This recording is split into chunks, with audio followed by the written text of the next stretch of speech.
Hello and welcome to Minerals, Rocks, and Fossil Talks. I'm your geology teacher, Jen, and it's time for Monday Musings. So in the tiny state of Vermont lies one of the largest quarries in the world. It is known as the Rock of Ages Granite Quarry. It's a deep hole quarry at about 600 feet deep, give or take. It was started in 1885, and this quarry has been in operation for 140 years. So how did all this granite end up in Vermont, especially in these amounts? Well, if we take a look back in the Devonian period, about 372 to 358 million years ago, a granite pluton intruded on the surrounding rocks during the Acadian orogeny. This was the third mountain building event that helped to build the Appalachian Mountains.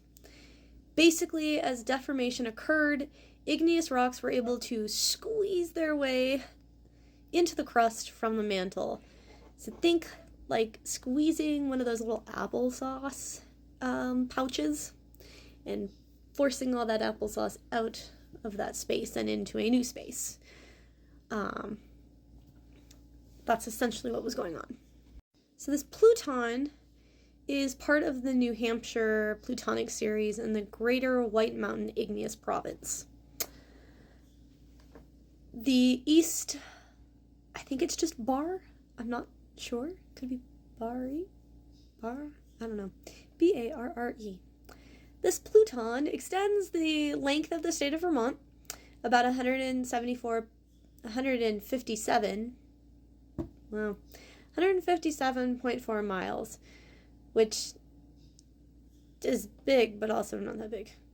But I say that coming from western states that are much, much larger than Vermont.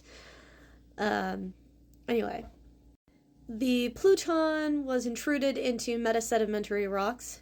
These are sedimentary rocks with evidence that they have been metamorphosed, but still retain structures that tell us they were sedimentary rocks. And these sedimentary rocks were from the late Silurian and early Devonian times. It's thought to be about 4 miles long, this pluton, about 1 mile wide, and about 10 miles deep. So a 600-foot hole has barely penetrated what's actually there.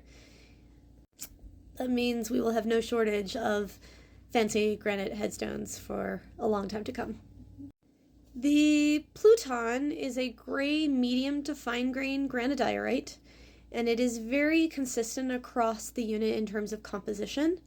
Its mineral composition consists of about 35% oligoclase feldspar, as pictured here, about 9% biotite mica, 27% quartz, 21% microcline feldspar, and about 6% muscovite mica, and various accessory minerals that come with all of that.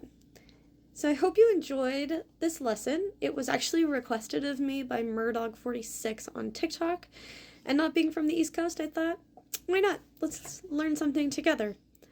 And I hope you tune in tomorrow for some fun trivia. I will fossilize you later.